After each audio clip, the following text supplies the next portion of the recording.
If you take a look at the preventive maintenance program, this is the generic version. You can still go to the websites to pull up the same information out of the manuals for Tornatec and FireTrol. But what you'll find is the preventive maintenance program will reference those same chapters that are in NFPA 25 that require you to have the PM program. So this will be helpful for your customers.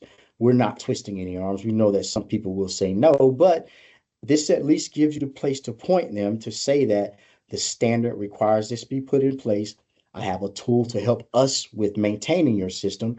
Would you like for us to come by and take care of this item that may be due for to be changed based on what the manufacturer recommended? Now we also give you some guidelines and some recommendations on what to check as far as internal verifications and external verifications.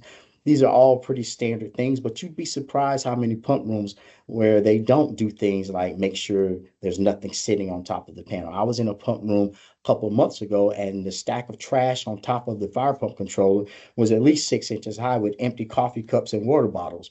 Again, this is an electrical device, and you have liquid on top.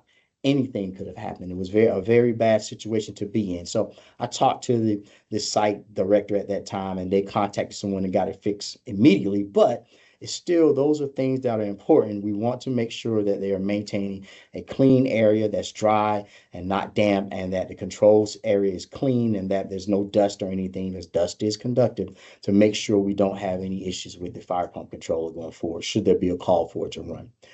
The preventive maintenance program then talks about the intervals for each type of system. So, you've got your electric controllers, and the parts are kind of consistent across electric and diesel, other than a few things that are voltage sensitive.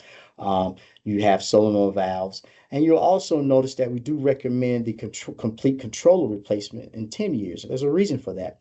These same components that we talk about that are so smart and so well defined and have a lot of data that we get back from them, they also have a lifespan that's a little bit shorter. If you think about your cell phone, it's a small computer that we carry around with us all the time.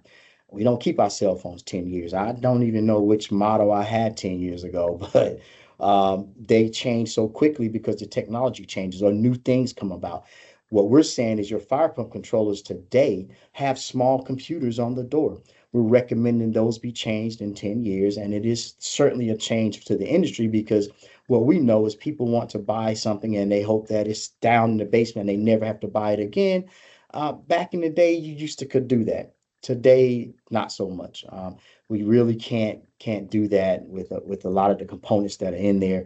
Technology changes, microchips change, there are things that change. You should replace that controller every 10 years. And then there's some other components that we recommend change, such as what's in this list right here.